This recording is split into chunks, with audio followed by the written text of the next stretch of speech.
ശബരിമലയിലെ സ്വർണ്ണക്കവർച്ചയിൽ ഇതുവരെ നമ്മൾ കേട്ടതല്ല യഥാർത്ഥ കഥ. കേസിൽ അതീവ ഗുരുതരമായ ഭക്തരെ ഞെട്ടിക്കുന്ന ഒരു പുതിയ വഴിത്തിരിവുണ്ടായിരിക്കുകയാണ്.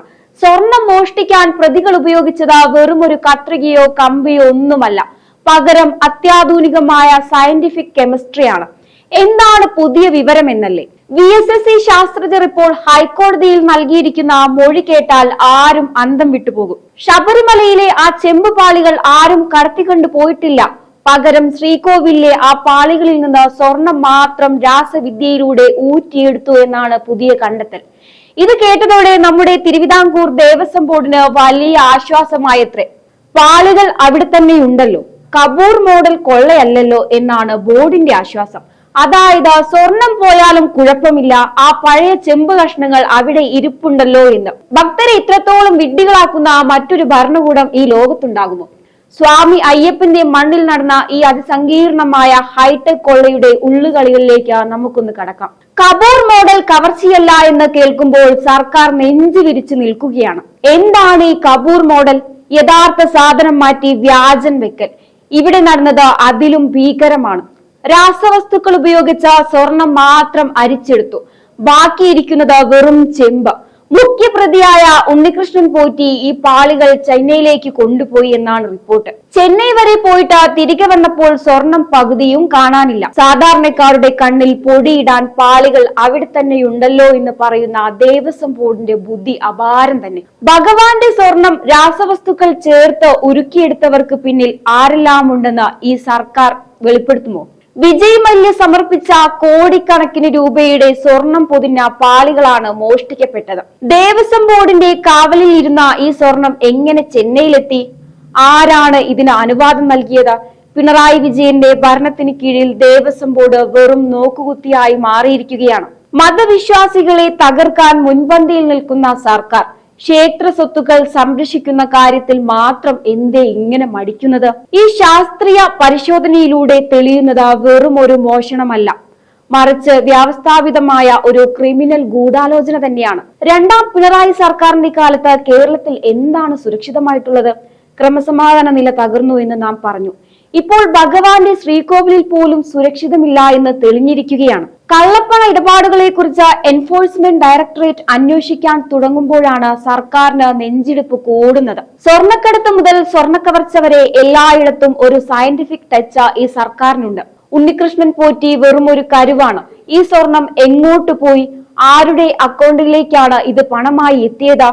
ദേവസ്വം ബോർഡ് നിയമിക്കുന്നവർ തന്നെ ഭഗവാന്റെ മുതൽ കട്ടുതിന്നുമ്പോൾ അതിനെതിരെ മിണ്ടാത്ത മുഖ്യമന്ത്രിയുടെ മൗനം ഭയാനകമാണ്. ശാസ്ത്രജ്ഞർ ഇപ്പോൾ മൊഴി നൽകിയിരിക്കുന്നു, പാളികളിൽ കെമിക്കൽ സാന്നിധ്യമുണ്ടെന്ന്. അതായത് സ്വർണം രാസവിദ്യയിലൂടെ മോഷ്ടിച്ചു എന്ന് ഉറപ്പായി.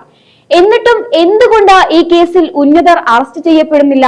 ശാസ്ത്ര റിപ്പോർട്ടുകൾ കോടതിയിലെത്തുമ്പോൾ അതിനെ അട്ടിമറിക്കാൻ സർക്കാർ വക്കീലന്മാരെ രംഗത്തിറക്കുകയാണോ? ശബരിമലയെ വെറും ടൂറിസ്റ്റ് കേന്ദ്രമായി കാണുന്നവർക്ക് അവിടുത്തെ സ്വർണത്തോടും കൗതുകം തോന്നുക സ്വാഭാവികമാണ്. പക്ഷേ ഇത് കോടിക്കണക്കിന് അയ്യപ്പ ഭക്തരുടെ വികാരമാണ്. നമുക്ക് കാര്യങ്ങളിലേക്ക് കടക്കാം. 1998 വിജയ് മല്യ നൽകിയ ആ സ്വർണ്ണപ്പാളികൾ ചെന്നൈയിലേക്ക് കൊണ്ടുപോയി എന്നാണ് കണ്ടെത്തൽ. അവിടെ വെച്ച് എന്ത് സംഭവിച്ചു? ശാസ്ത്രീയ പരിശോധനയിൽ തെളിഞ്ഞത് ആ പാളികളിൽ അസാധാരണമായ രാസവസ്തുക്കളുടെ സാന്നിധ്യമുണ്ടെന്നാണ്. അതായത് സ്വർണം മാത്രം വേർതിരിച്ചെടുക്കുന്ന അപകടകരമായ ഒരു രാസപ്രക്രിയ അവിടെ നടന്നു. ഒരു സ്വർണ്ണപ്പാളിയിലെ സ്വർണം എങ്ങനെ കൊള്ളയടിക്കാം എന്നതിന് ഒരു സയന്റിഫിക് ക്ലാസ് തന്നെയാണ് പ്രതികൾ എടുത്തത്. കവർച്ച നടന്നത് കപൂർ മോഡലിൽ അല്ലെന്ന് പറയുമ്പോൾ സർക്കാർ ഒളിച്ചു വെക്കാൻ ശ്രമിക്കുന്നത് ഇതിന്റെ ഭീകരതയാണ്. ഇത് വെറും ഒരു മോഷണമല്ല, അതിസങ്കീർണമായ ഒരു ഹൈടെക് കൊള്ള തന്നെയാണ്. ഇവിടെയാണ് ദേവസ്വം ബോർഡിന്റെ റോൾ വരുന്നത്. ഭഗവാന്റെ ശ്രീകോവിലിൽ ഉറപ്പിച്ചിരുന്ന പാളികൾ ഇളക്കി ചെന്നൈ വരെ കൊണ്ടുപോകാൻ ആര് അനുവാദം നൽകി? ബോർഡിലെ ഉന്നത ഉദ്യോഗസ്ഥരോ രാഷ്ട്രീയക്കാരോ അറിയാതെ ഇത്രയും വലിയൊരു നീക്കം നടക്കുമോ? മുഖ്യപ്രതി ഉണ്ണികൃഷ്ണൻ പോറ്റി വെറും ഒരു ഉപകരണം മാത്രമാണ്. ഇതിന് പിന്നിൽ വലിയൊരു മാഫിയ തന്നെയുണ്ട്. സ്വർണത്തിന്റെ അളവിൽ വലിയ കുറവുണ്ടായെന്ന അന്വേഷണ സംഘം തന്നെ സമ്മതിക്കുന്നു. എന്നിട്ടും ഇത്രയും കാലം ഇത് മൂടിവെക്കാൻ ബോർഡ് ശ്രമിച്ചതിന് പിന്നിലെ താല്പര്യം എന്താണ്? സ്വർണം പോയാലും കുഴപ്പമില്ല, പാളി അവിടെ ഉണ്ടല്ലോ എന്ന ലൈനാണ് ഇപ്പോൾ ബോർഡ് സ്വീകരിക്കുന്നത്. ഇത് ഭക്തരോടുള്ള വെല്ലുവിളിയാണ്. ഈ കേസിൽ ശാസ്ത്രീയ പരിശോധന വേണമെന്ന് കോടതിക്ക് പറയേണ്ടി വന്നു എന്നത് തന്നെ പോലീസിന്റെയും ദേവസ്വം ബോർഡിന്റെയും പരാജയമാണ്. 1998 നടന്ന സംഭവം ഇത്രയും കാലം മൂടിവെക്കപ്പെട്ടു. SIT അന്വേഷണം നടക്കുന്നുണ്ടെങ്കിലും ഉണ്ണികൃഷ്ണൻ പോറ്റിക്ക് പിന്നിലുള്ള രാഷ്ട്രീയ സ്വാധീനമുള്ള വലിയ കൈകളിലേക്ക് അന്വേഷണം എത്തുന്നില്ല.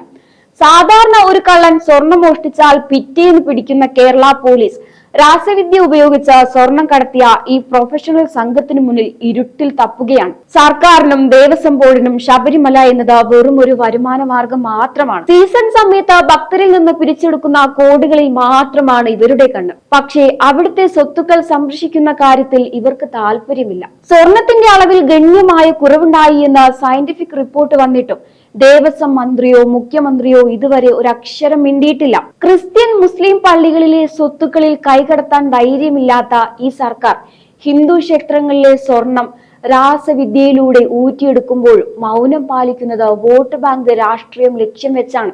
ഇനി നമുക്ക് ഈ കേസ് അന്വേഷിക്കുന്ന പ്രത്യേക അന്വേഷണ സംഘം അഥവാ SITയുടെ പ്രകടനത്തിലേക്കൊന്ന് നോക്കാം. ശബരിമലയിലെ സ്വർണം കവർന്ന കേസിൽ SIT ഇപ്പോൾ നടത്തുന്നത് വെറും ഒരു ഷോ മാത്രമാണ്. VSSC ശാസ്ത്രജ്ഞർ തെളിവുകൾ കയ്യിൽ കൊടുത്തിട്ടും അന്വേഷണ സംഘം എന്തിനാണ് ഇത്രയും പരങ്ങുന്നത്? പ്രതിയെ സംരക്ഷിക്കുന്നത് ആരാണ്?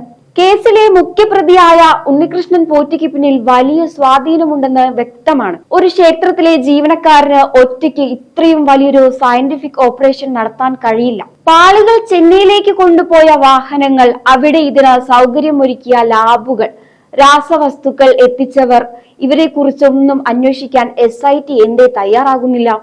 1998 നടന്ന സംഭവത്തിൽ ഇപ്പോൾ ശാസ്ത്രീയ തെളിവുകൾ തേടി പോകുന്ന SIT ഇത്രയും കാലം എന്ത് ചെയ്യുകയായിരുന്നു?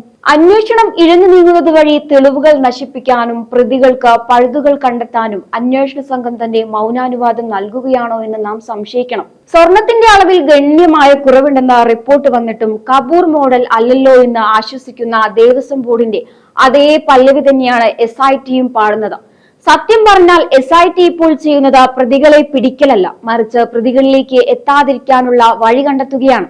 സ്വർണം രാസവിദ്യയിലൂടെ മോഷ്ടിച്ചു എന്ന് ശാസ്ത്രീയമായി തെളിഞ്ഞിട്ടും ആ സ്വർണം ഇപ്പോൾ എവിടെയുണ്ടെന്ന് കണ്ടെത്താൻ ഇവർക്ക് കഴിയുന്നില്ല. ആ സ്വർണം ഏത് രാഷ്ട്രീയക്കാരന്റെ വീട്ടിലെ ലോക്കറിലാണ് ഇരിക്കുന്നത്? ഇതുകൊണ്ടൊക്കെയാണ് ഭക്തർക്ക് ഈ പോലീസിലും SITയിലും വിശ്വാസമില്ലാത്തത്. ഹൈക്കോടതിയുടെ നേരിട്ടുള്ള മേൽനോട്ടത്തിലോ അല്ലെങ്കിൽ കേന്ദ്ര ഏജൻസികളോ ഈ കേസ് ഏറ്റെടുക്കാതെ ശബരിമലയിലെ സ്വർണം തിരികെ കിട്ടില്ല എന്നതാണ് സത്യം. VSSC റിപ്പോർട്ട് കോടതി എത്രത്തോളം ഗൗരവത്തിലെടുക്കും എന്നതിൽ ഇപ്പോഴും ആശങ്കയുണ്ട്.